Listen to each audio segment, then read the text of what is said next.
Buenos días. Buenos días.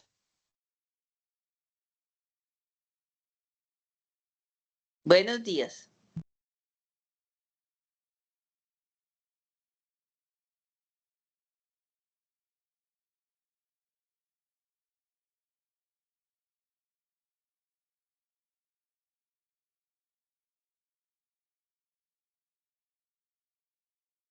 Buenos días. Por acá está Daniel, que si lo esperan un momentico que no le funciona todavía el internet. Ok, perfecto. Buenos días, profe, ¿cómo estás? Buenos días, Francisco. Bien, ¿y tú? ¿Cómo vas? Muy bien, Cata, ¿cómo La- están, muchachos? Bien.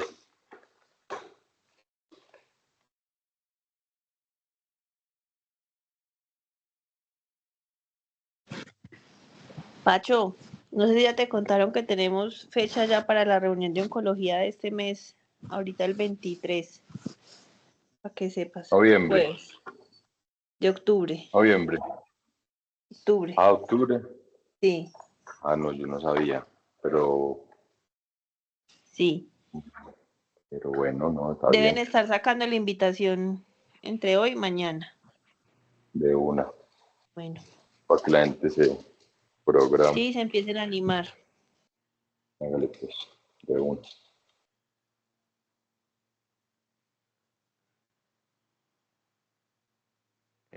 Hola, profes, ¿me podrían o alguno me podría confirmar si se ve y me escucha? Sí, Daniel, ¿cómo estás? Pues yo te escucho y estoy viendo la pantalla tuya. Falta la presentación, yo no la Pero veo. eso no estás proyectando nada. La presentación no, se ve simplemente el tablero de nosotros. Por allá abajo se ve un pedacito de la presentación. Yo la veo abajo, un pitico.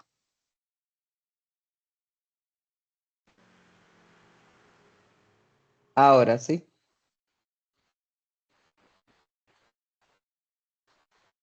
Ah, bueno. Listo, entonces.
Dani, puedes empezar.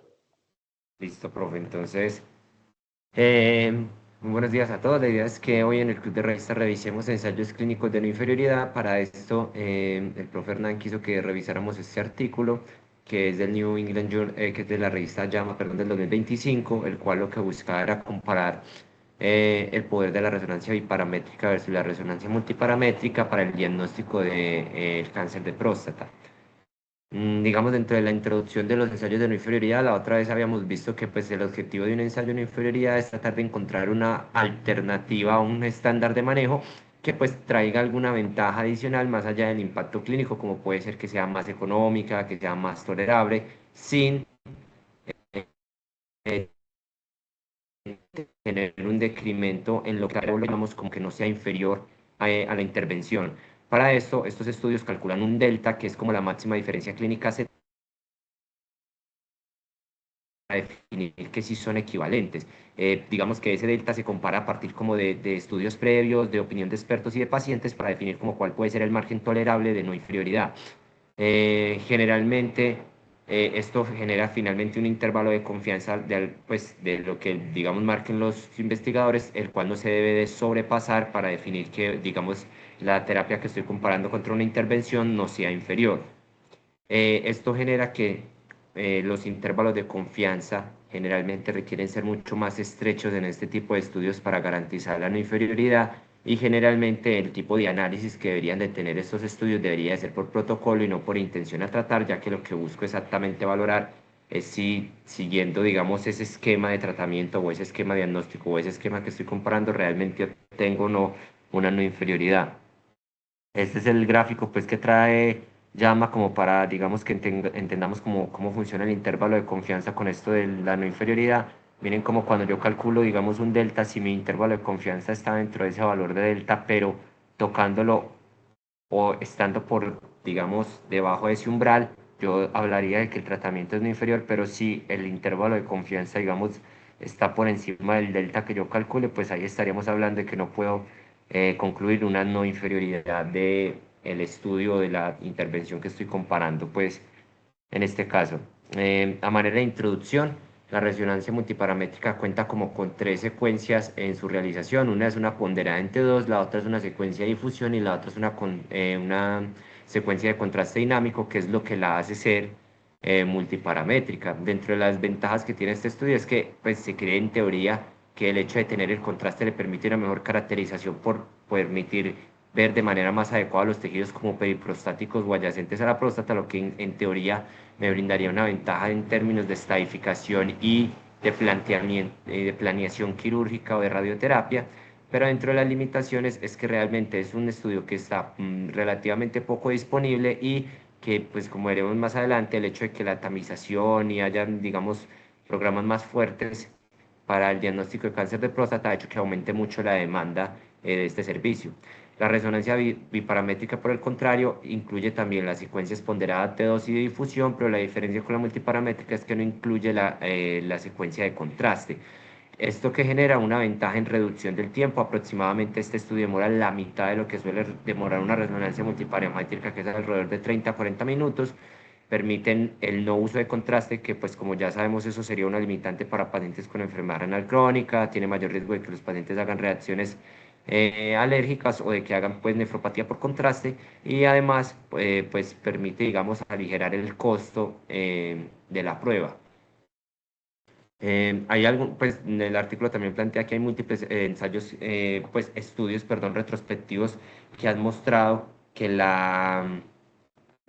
que han mostrado el beneficio comparable de la resonancia biparamétrica versus la multiparamétrica, y que el único ensayo clínico aleatorizado previo al que les voy a mostrar, que había comparado las dos terapias, encontró un poder diagnóstico con la multiparamétrica del 33% versus el 24% con la biparamétrica, pero sin que hubiese una diferencia estadísticamente significativa, según pues lo que plantea el artículo, por la baja potencia o la baja muestra que tuvo, digamos, ese ensayo clínico. Dentro de la metodología, este fue un ensayo clínico multicéntrico aleatorizado de no inferioridad, incluyó 22 centros en 12 países, y digamos que los pacientes que eran incluidos dentro del estudio eran aquellos pacientes que tuviesen una sospecha clínica de cáncer de próstata, teniendo un antígeno elevado a un tata normal, siempre y cuando el antígeno fuese menor a 20, y que no hubiesen sido sometidos a estudios diagnósticos previos del tipo de resonancia o biopsia. También dentro del protocolo ellos nos hablan que la resonancia se debía realizar con un resonador de 1.5T o 3T, que los resultados fueron reportados según el protocolo de PIRATS 2.1, y que básicamente lo que sucedía era que un radiólogo experto de alguna institución leía primero la resonancia biparamétrica y daba, digamos, un valor numérico, digamos, en la escala de Pirras del 1 al 5, entre pues mayor fuese el número, pues mayor era el grado, digamos, de sospecha clínica de tener un cáncer de próstata clínicamente significativo. Y posteriormente, ese radiólogo leía la resonancia multiparamétrica, es decir, tenía acceso a la secuencia de difusión sin que él supiese que correspondiese al mismo paciente. Es decir, no sé, leyó la resonancia de paciente X y 30 resonancias después tenía la secuencia sin que él supiese que correspondía al paciente X, y daba pues como su veredicto o su dictamen respecto a las lesiones que encontraba en cada una de las lecturas. Dentro del protocolo, las lesiones que eran, digamos, clasificadas como PIRRAS 3 a 5 eran llevadas a biopsia por fusión, y el resto de la próstata era biopsiada, digamos, de manera sistemática por cestetes. Es decir, si él encontraba una lesión en alguna parte de la próstata que fuera clasificada PIRRAS 3 o 5, se le tomaban 4 biopsias dirigidas a esa lesión por fusión, y al resto de la próstata o a la otra parte que no tuviese, digamos, lesiones, se les tomaba simplemente biopsias sistemáticas. Aquellos pacientes que fueron clasificados como PIRATS 1 y 2, pero que tenían una densidad del PSA mayor a 0.5, también fueron llevados a biopsia, pero no por fusión de imágenes, sino biopsias sistemáticas. Este es como el flujograma, digamos, que ellos tienen. Ellos inicialmente tenían a 1.794 pacientes. Después de aplicar los criterios de inclusión que les dije, terminaron con 894 pacientes elegibles, de los cuales, pues, algunos declinaron participar en el estudio, no tenían, digamos, la habilidad clínica, entonces 555 fueron excluidos. Y después, digamos, de tener o excluir pacientes que no pudieron tener reporte de la biopsia o algunos otros factores, finalmente la muestra fueron 490 pacientes, que pues se subdividieron según estas características que les muestro ahí. El resultado primario del estudio era definir cuál era el poder de detección de cáncer de próstata clínicamente significativo, que ellos lo definieron como tener en la biopsia un grado grupo 2 o mayor. Y los resultados secundarios fue cuál era digamos, el porcentaje de detección de cáncer de próstata insignificante, que fue aquel clasificado como grado grupo 1, o si la añadidura de la secuencia de difusión tenía algún cambio en el planteamiento del tratamiento o la estadificación de los pacientes. Digamos que dentro del seguimiento, aquellos pacientes que tenían, digamos, una biopsia negativa eran seguidos de manera estándar según como lo determinara.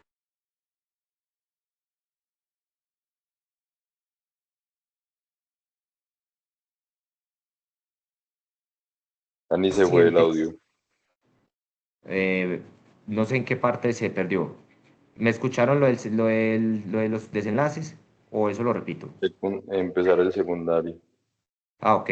Entre los desenlaces secundarios era que tuviera un cáncer de próstata clínicamente insignificante, que ellos lo definieron como grado grupo 1, o que la secuencia de difusión plantease algún cambio en el tratamiento o en la estadificación del paciente. Por otra parte, el seguimiento, aquellos pacientes que tenían una biopsia negativa eran seguidos, digamos, de manera rutinaria para el tamizaje de acuerdo a lo que considerase pues como cada centro, y si el paciente tenía un hallazgo de un cáncer, ellos siguieron al paciente durante todo el tiempo que tuvo que ver con la planeación del tratamiento y con el ejecutamiento también de la intervención o pues, o del tratamiento activo que se le diera al paciente. Digamos, dentro del análisis estadístico, ellos determinaron un margen de no inferioridad de 5 puntos porcentuales. Ese margen de inferioridad se determinó a partir como de otros estudios, de la opinión de los expertos clínicos y de lo que los pacientes aceptarían como un grado de incertidumbre aceptable.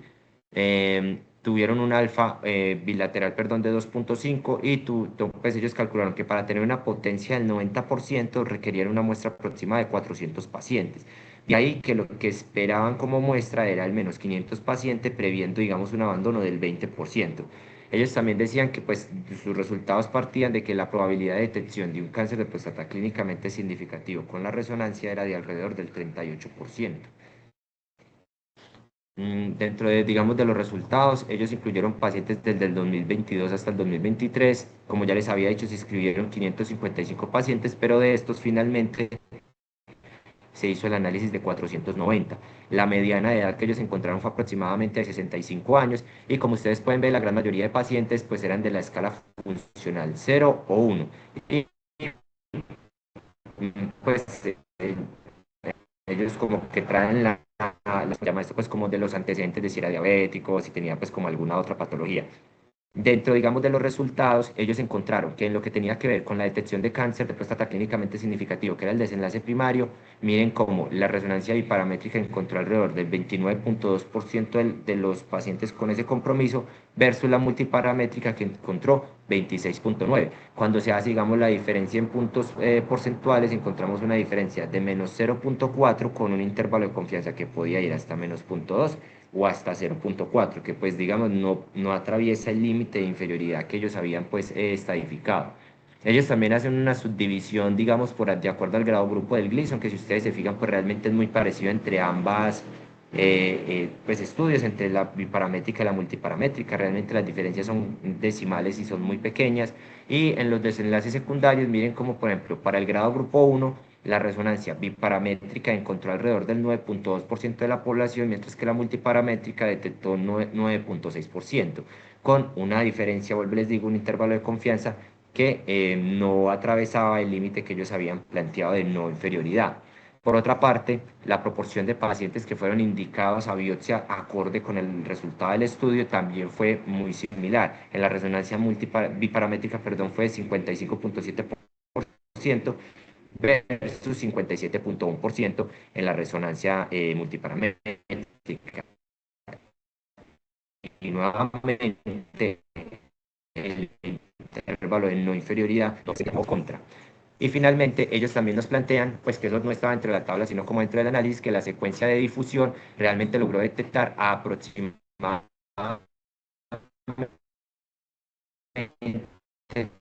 31 pacientes, que son 6.3 con cáncer que detectó la biparamétrica.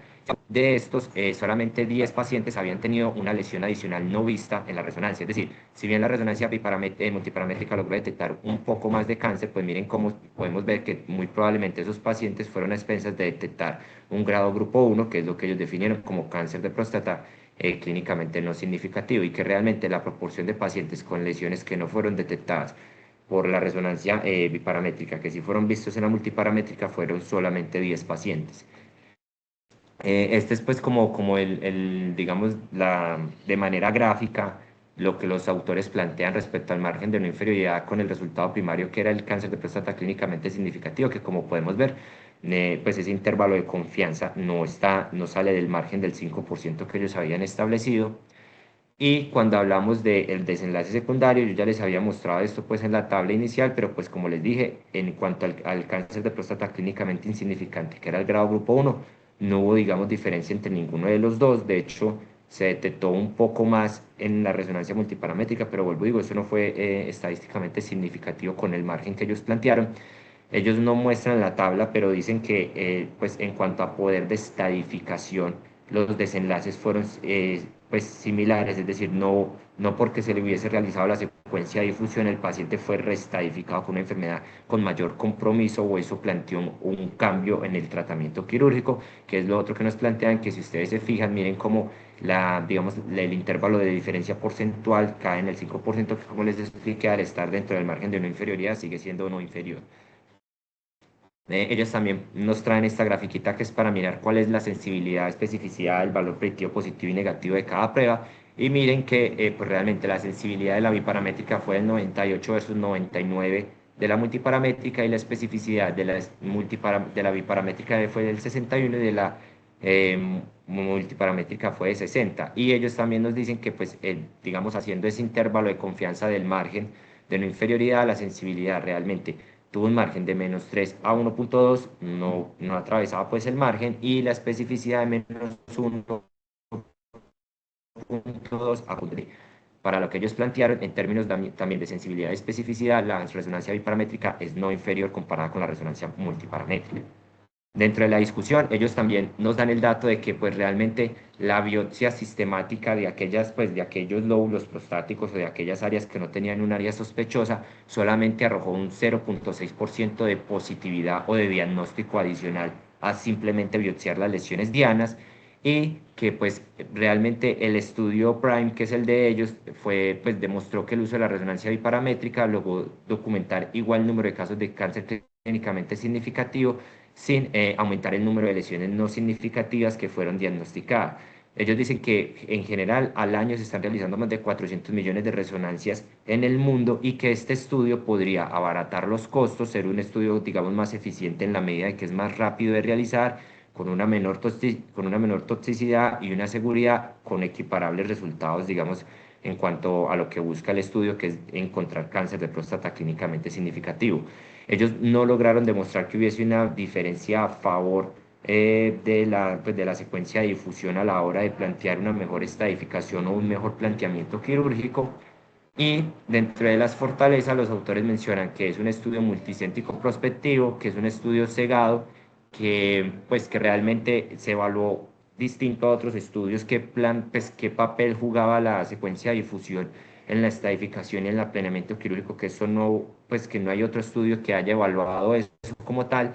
Y ellos también nos dicen que pues al tener un diseño intrahospitalario, que básicamente esto hace que el ensayo clínico pues requiera una menor muestra y que tenga un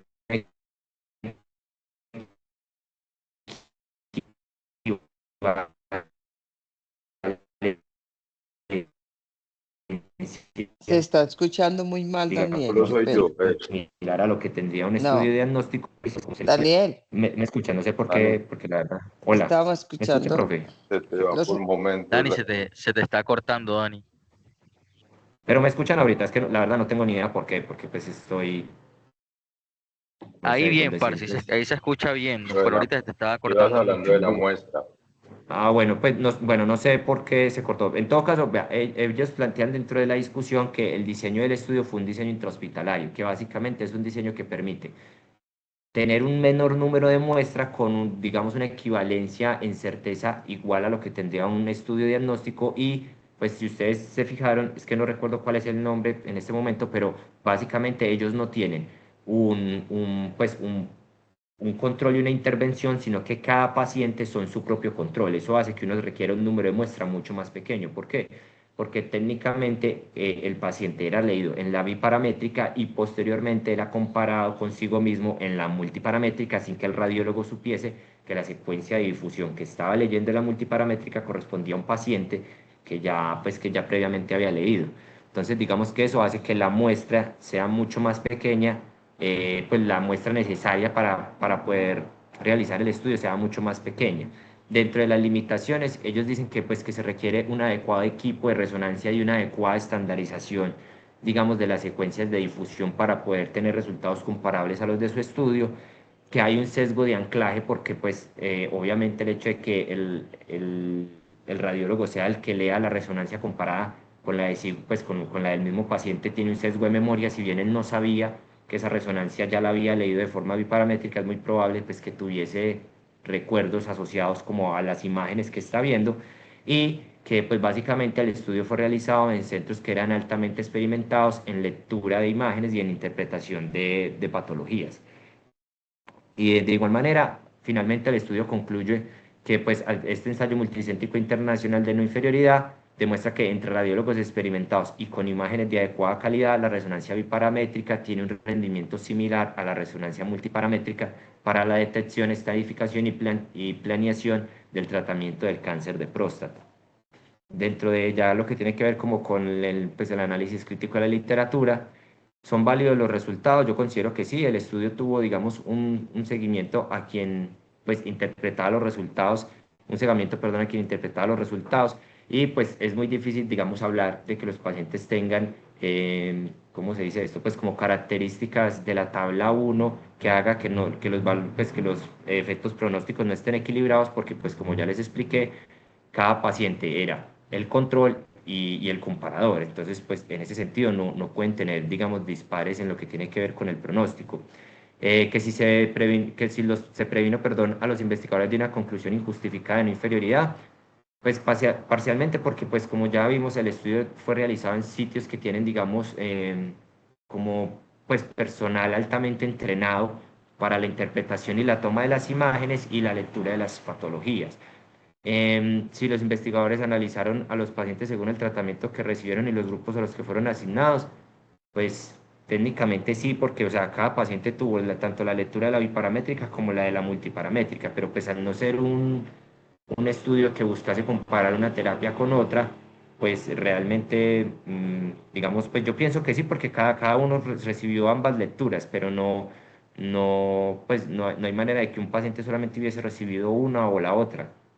¿Cuáles fueron los resultados? Esto pues, ya lo habíamos visto, pero digamos en el desenlace primario, que era mirar la tasa de detección de cáncer de próstata clínicamente significativo, como les mostré, realmente no hubo ninguna diferencia entre la resonancia biparamétrica y multiparamétrica, al menos dentro del margen que ellos están pues, como inferioridad. Puedo aplicar a la atención del paciente. Eso es parcialmente cierto, porque pues si bien nosotros contamos con los de resonadores, con los radiólogos y con los urólogos. La lectura de las resonancias aún no está muy bien estadificada. De hecho, el estudio de Santi, que obviamente con todas las limitaciones pues, que tuvo, que eso es lo que trataba como de mostrar, pues ya vimos que realmente la concordancia no era tan buena, inclusive entre radiólogos. Entonces el hecho de que no tengamos, digamos, pues el hecho de que el potencial diagnóstico de la prueba también sea muy humano dependiente de acuerdo a la habilidad del radiólogo para interpretarla, hace que limite mucho las conclusiones del estudio, porque pues si ya tenemos dificultades con la lectura de la multiparamétrica, pedirle, digamos, a los radiólogos que solamente interpreten la biparamétrica, asumiendo pues los resultados del estudio, digamos que podría salirse mucho de los resultados que realmente obtuvieron los investigadores en este. Y si las probables ventajas del tratamiento experimental justifican los posibles daños y costos, sí, porque pues como el mismo estudio lo mencionó, hay un auge grande por el uso de la resonancia multiparamétrica, digamos, en lo que tiene que ver con diagnóstico temprano de la enfermedad. Como ya les mostré, la resonancia biparamétrica demora menos, es menos costosa y también disminuye el riesgo de morbilidad y amplía el número de pacientes al que la puede implementar porque no tiene la secuencia contrastada. Esto hace que los pacientes con enfermedad renal crónica puedan clasificar para el estudio, que disminuya el riesgo de tener alguna lesión renal aguda y disminuye el riesgo de tener reacciones alérgicas al medio de contraste. Entonces, en esa medida, digamos que sí sí son, o sea, el estudio sí es ventajoso. El problema es que en nuestro medio, pues veo todavía difícil la aplicabilidad del mismo por las limitaciones que expliqué respecto a la interpretación de los radiólogos del estudio. Y eso es como lo que les traía para el día de hoy. No sé si tienen dudas, comentarios.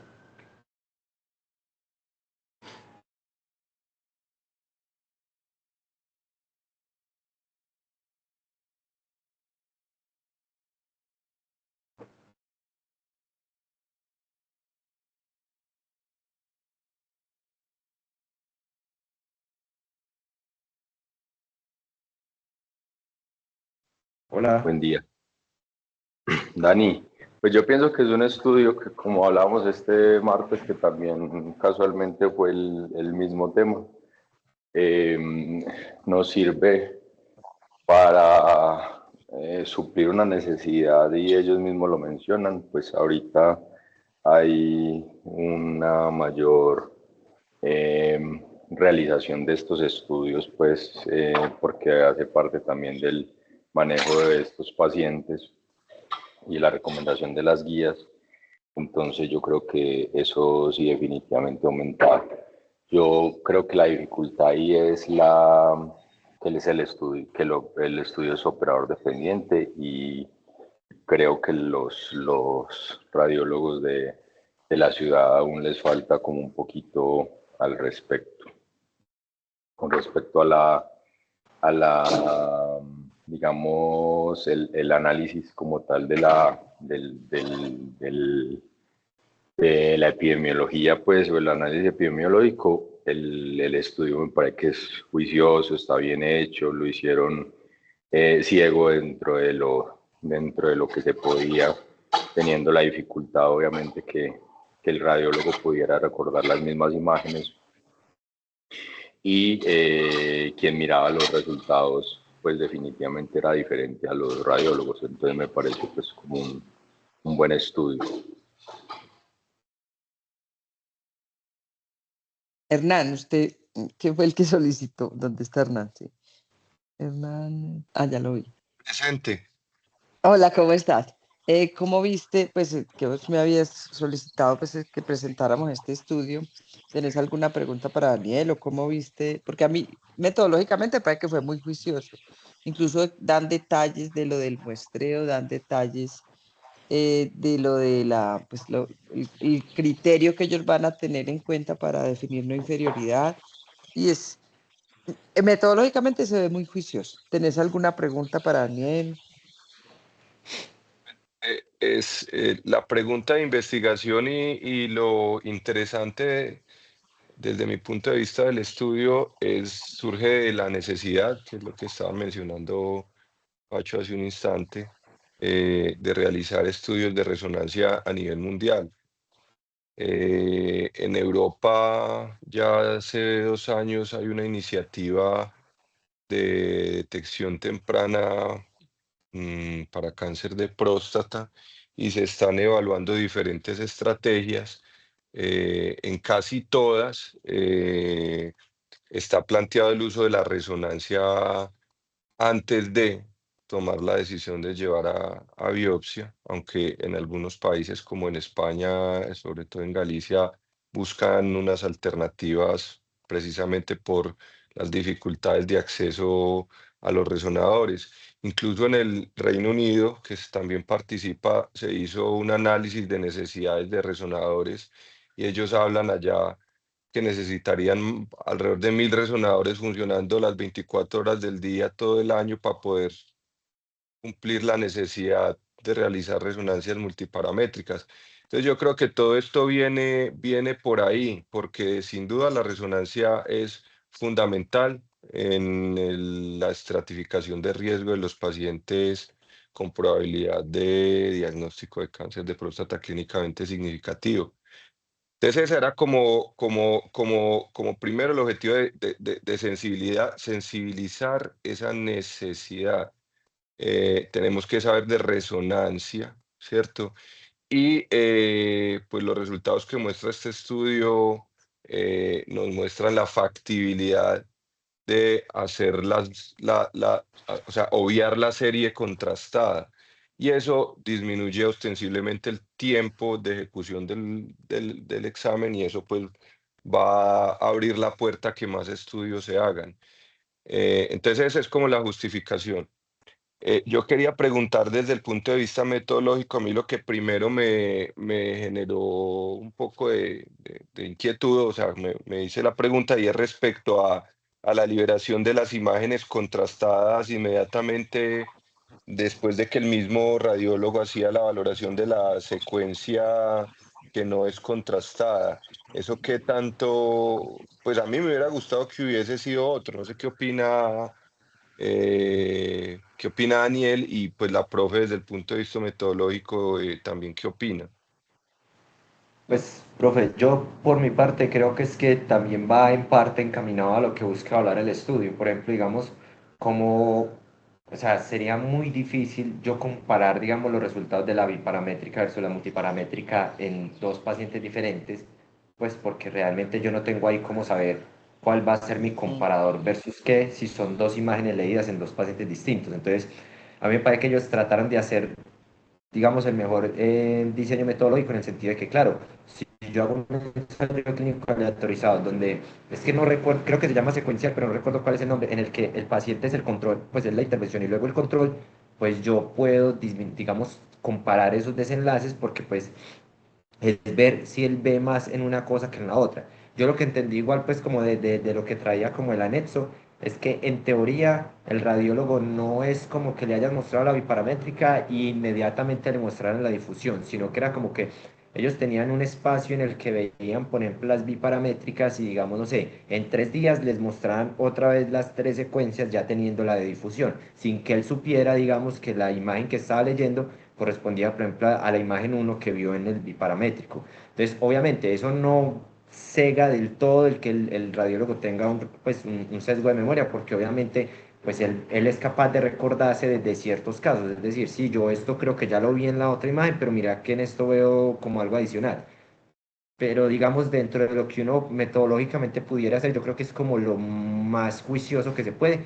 E inclusive, pues ellos reportan que obviamente dentro de las limitaciones eso es una limitante, porque pues eso trae un sesgo de memoria inherente Ujú. como al desenlace del estudio. Pero yo la verdad no veo una manera, profe, en la que uno pudiese omitir ese sesgo, que no fuera como ponerle mucho tiempo al radiólogo entre una lectura y otra. Es decir, por ejemplo, que entre la lectura de la biparamétrica y la multiparamétrica pasase, no sé, un mes, pues sí me hago entender como para tratar de disminuir ese sesgo de memoria, pero de resto yo no veo otra manera, profe, de disminuir ese riesgo, pues.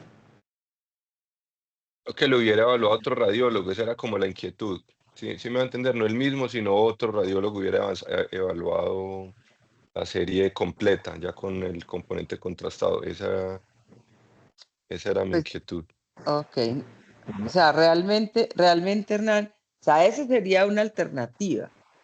Y bueno, ahí se evitaría el sesgo de memoria. Pero bueno, de pronto ellos, si ellos incurrieron y lo declararon, al menos están diciendo que hubo esa posibilidad. Sin embargo, lo que dice Daniel, lo que pasa es que los tiempos entre una lectura y la otra los investigadores son los que tienen que definir qué tanto tiempo debería transcurrir para que evitar o controlar ese sesgo de memoria.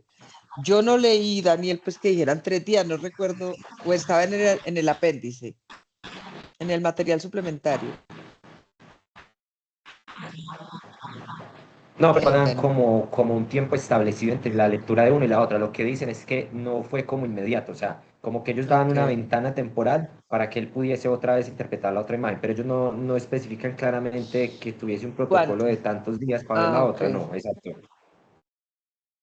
Sí, porque ahí sí hay que mirar, incurrieron, o sea, tienen un riesgo de sesgo de memoria, ahí eso está latente, pero ellos lo declararon. Pero sí, lo ideal sería, de hecho, en algunos, cuando se trabaja con imágenes, lo ideal para mirar la concordancia es que 2 lectores distintos revisen y reporten el resultado. Pero de pronto lo que dice Francisco es, no sé qué tan entrenados estén para hacer esas lecturas y para hacer la interpretación. Pero sí, ahí eso es una limitación. Yo quería decir algo al respecto. Si uno tiene un radiólogo muy entrenado en biparamétrica, ¿qué es lo que puede suceder? La multiparamétrica probablemente no sea lo que más le aporte porque había sido entrenado en leer biparamétricas. Entonces también tienen una ventaja con respecto a otros radiólogos que llegan en la era de la multiparamétrica y con eso es que aprenden. Entonces ahí también puede haber un sesgo, no sé qué tan significativo, pero creo que estábamos hablando de radiólogos entrenados en centros especializados, porque estábamos hablando de centros de gran volumen. Entonces ahí puede haber un sesgo que tampoco pueden controlar, pero pues es el conocimiento previo que tiene el radiólogo y es el entrenamiento que ellos cuentan antes de hacer el estudio. Y lo otro que quería decir es que la resonancia, pues pensarlo en términos de costo, si ustedes Sí. tienen una ¿Cuánto vale? resonancia contrastada, o sea, tienen una resonancia multiparamétrica, bueno, biparamétrica y el paciente resulta con un cáncer de próstata, ¿ustedes volverían a pedir un examen para estadificación de pelvis o se quedarían con la biparamétrica? Porque si hablamos de pedir otro examen, pues los costos claramente ya perderíamos la opción. Lo que uno busca con la resonancia también es definir prequirúrgico, que era parte de lo que abordaba el estudio, cómo va a ser el abordaje y si tiene o no los ganglios positivos, y en eso no sé si hay tanta concordancia. No sé si ustedes piensan algo diferente.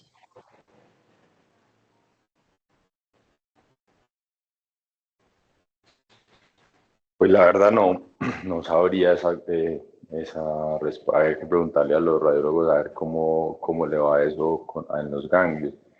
Pero yo pienso que igual sería solo en el 20% que harías esa fase contrastada. No sé si ellos cobran, bueno, no sé, la verdad, es una buena pregunta. Pero sería solo en ese 20% que dieron positivos, no en el 100%. Porque ellos dicen que son como de 10 a 15 minutos que se ahorran por tantos millones de resonancias, pues yo creo que al final del cuento eso sí va a ahorrar plata, pero no, esa pregunta que vos tenés creo que es muy importante. Hay que preguntarle a alguien que sepa cómo el tema. Se ahorra más tiempo, Pacho, se ahorra más tiempo porque las resonancias son entre 30 y 40 y con la biparamétrica son 10 a 15 minutos la duración del estudio. En los ganglios hay mucha discusión, ni siquiera con PET. Eso ahorita en el europeo, esa fue una de las ponencias grandes y se presentaron estudios a favor de PET o no PET para decir sí o no linfadenectomía.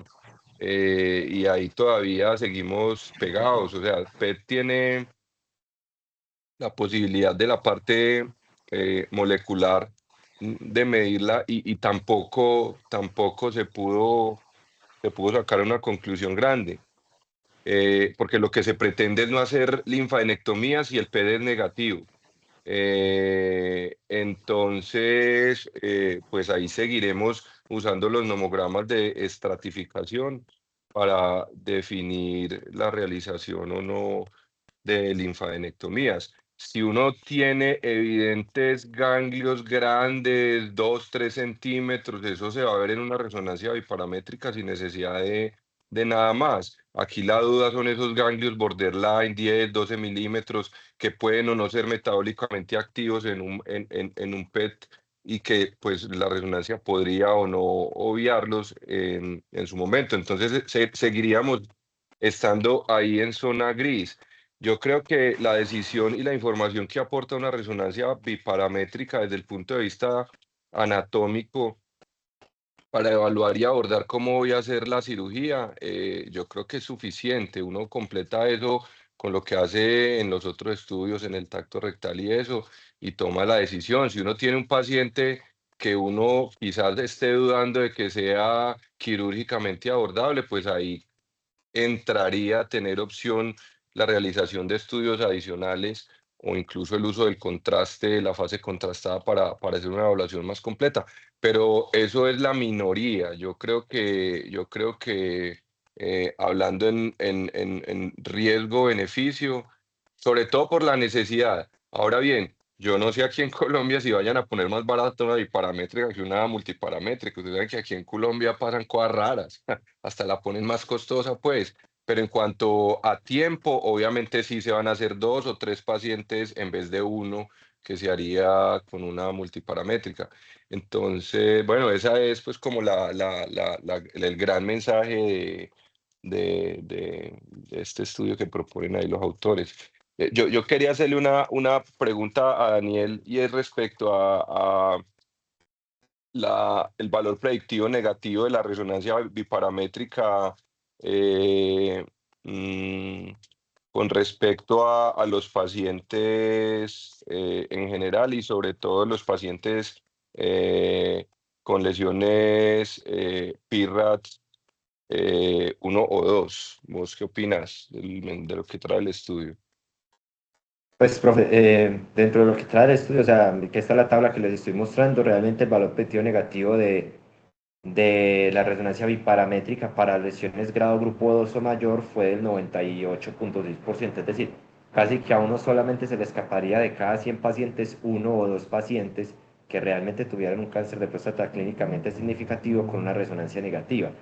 Pues, es decir, es supremamente bueno el rendimiento que tiene el estudio. Y lo otro es que, como yo les mostré, para diagnóstico de cáncer de próstata insignificante o grado grupo 1, vean que inclusive la resonancia multiparamétrica detecta más pacientes que la biparamétrica sin que eso tenga una diferencia estadísticamente significativa. Es decir, son equiparables, aunque en números brutos, pues digamos que la resonancia multiparamétrica detecta un poco más. O sea, yo creo que la conclusión grande de esto es que en general, no todos los pacientes, porque eso es otra cosa. Si yo solamente fuese a usar la resonancia como una herramienta para tomar decisiones de criterio clínico, pues yo no necesitaría todas las otras variables que me ofrecen, digamos, otras herramientas como la densidad del PSA, la historia familiar, la cinética, pues otras cosas que yo tomo para tomar una decisión de a quién biopsiar o no.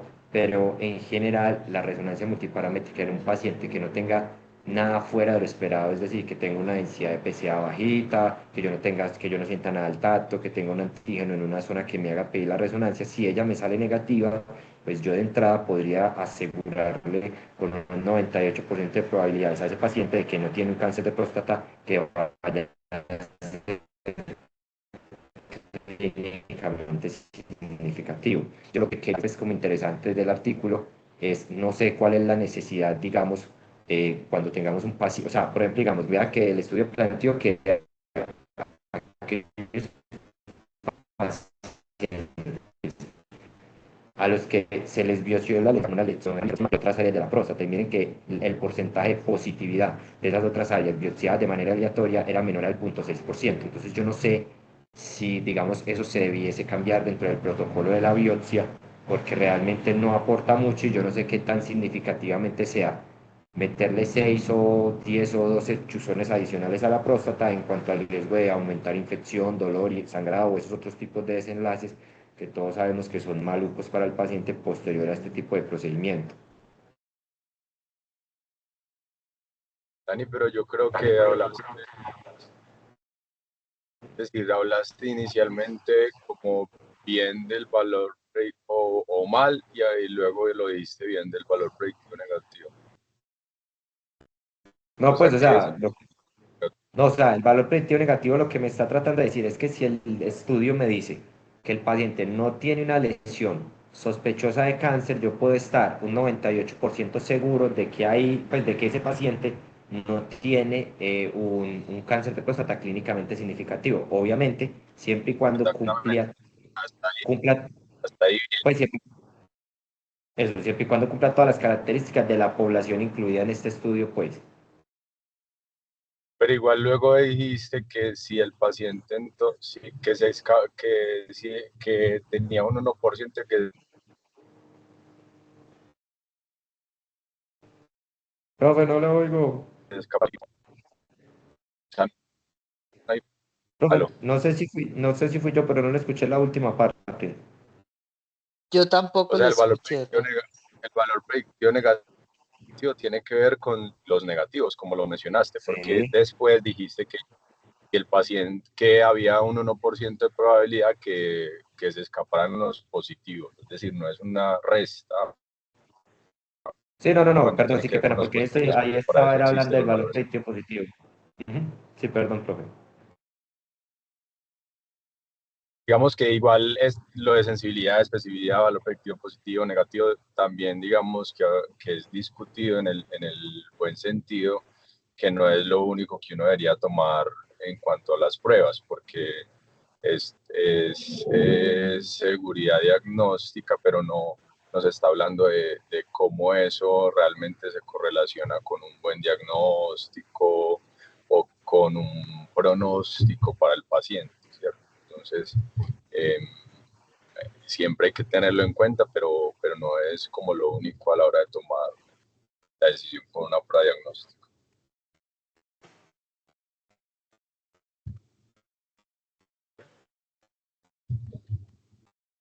Pacho, pero vos consideras que si un paciente tiene un reporte PIRADS 1 o 2 en la resonancia, que estemos tranquilos en no mandarle la biopsia?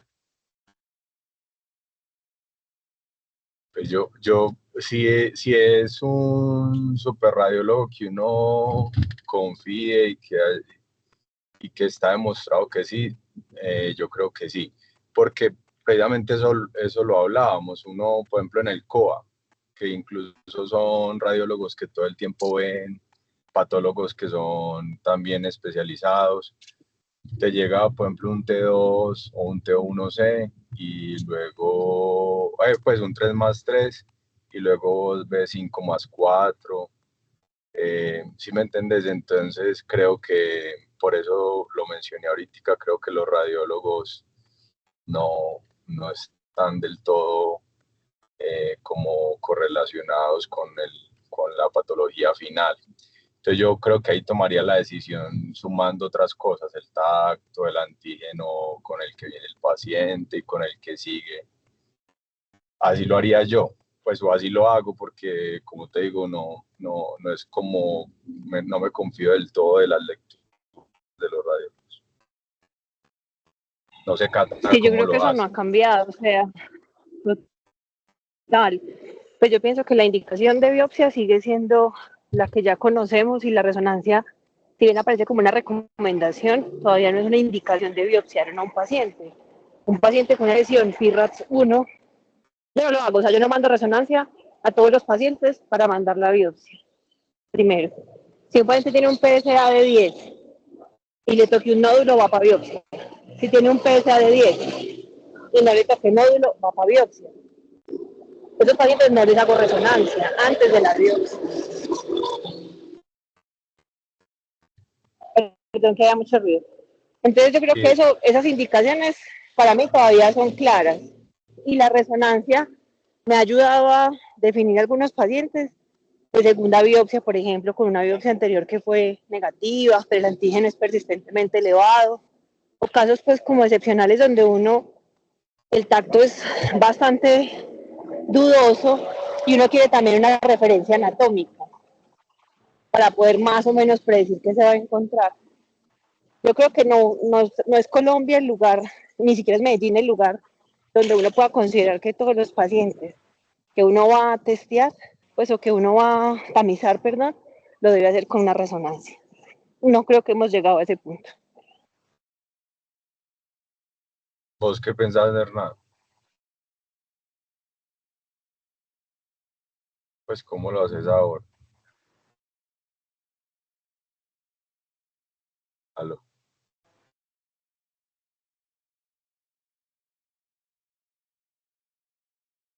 Aló. ¿Me escuchan? Profe, sí, yo lo escucho bien. Sí, yo te escucho, pero Hernán, Hernán no lo veo. Ay, Me quedé sin retorno. bueno. Me quedé sin retorno. ¿Cómo lo haces, Hernán, ahora? Yo miro las imágenes, yo las miro. Incluso hace 15 días me llegó un paciente que yo le había mandado una revaloración del informe de la resonancia que me la reportaron como PIRAT-2. Yo miré las imágenes y claramente en las secuencias había una lesión que para mí era al menos PIRATS 4 y el radiólogo mandó a decir, sí señor, usted tenía toda la razón, es PIRATS 4 y lo mandé a biopsiar de ahí. Yo la admiro. Yo creo que tenemos que hacer parte dentro de todo este proceso complejo de la aproximación diagnóstica de los pacientes y hay que ver resonancias. Realmente no es tan complicado. Obviamente se requiere acudir a los sitios donde se hace la valoración, hablar con los radiólogos, pero no es tan complicado, ¿cierto? Hay casos que se necesita mucha experiencia, pero en general uno empezando a mirar imágenes, uno empieza a detectar qué es lo que quiere evaluar. Y ahora sobre todo que las imágenes, muchas están en la nube de los centros de radiología, uno puede hacer la comparación de las tres secuencias en el mismo momento. El software le permite hacer la sincronización de los tres planos que uno tiene que mirar, el T2, el ADC y el DWI, y con eso hacer la valoración de las imágenes de lo que el radiólogo te está reportando y ahí uno hace la inclusión de las dos cosas, lo que uno ve y lo que el radiólogo dice, el contexto clínico y tomar la decisión. Una de las invitaciones mías es que miren esas resonancias y si se pudieran dentro de la residencia tratar de hacer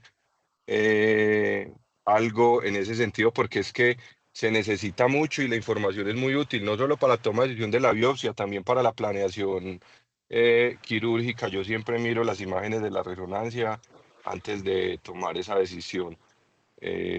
Sin duda comparto la opinión de ustedes. Aquí en Colombia, pues obviamente carecemos de los estándares de excelencia, pero pues nosotros como universidad podemos ir detectando esas situaciones y darle ese plus a nuestros residentes para que tengan mayor confianza a la hora de tomar las decisiones. Las guías europeas no indican biopsia sin resonancia. Ellos van ahí dentro del algoritmo resonancia antes de y de acuerdo a la densidad del PSA, la estratificación de riesgos. Si son 4 y 5 va para resonancia, si hizo 3 más de 0,2 de densidad, va para resonancia y 1 y 2 realmente casi que eh, dejan ahí como muy, bueno, esa es la que queda con mayor duda, pero siempre es resonancia.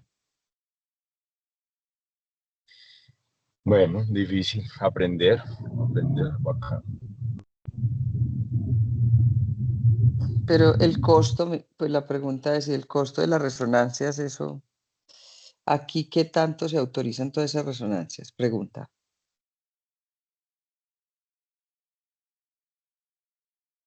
Así, Profe, sí se profe, la autoriza. resonancia se autoriza fácil y realmente el costo de Ok. una resonancia multiparamétrica, que es de la que estamos hablando, por diferencia en costos es más o menos unos 200, 300 mil pesos. No es tampoco tan excesivo. Pues o por lo Ok. menos el costo que tiene institucional, que es diferente al costo que tiene particular, porque eso cobran diferente. Pero para las instituciones o para las EPS la diferencia va más o menos en eso. porque no les cobran casi el tiempo, sino el uso del contraste es lo que es más costoso. No entiende Ah, uno ok. cómo facturan, pues, pero, y las Ah, autorizan fácil. ok, perfecto. Lo que pasa es que no se las mandamos a todos, entonces todavía no hay colapso. Ah, Todavía hay bueno. cómo, porque no todo el mundo tiene una resonancia. Ah, ok, perfecto. No, gracias. Bueno, Daniel, muchas gracias por la presentación. Hernán, yo creo que ya ahí me gustó pues que tenía buen material suplementario que no es común en los artículos. Está muy detallado el material suplementario de ese artículo. Daniel lo estuvo revisando también. Excelente. Bueno, nos vemos en 8 Bueno, días. muchas gracias.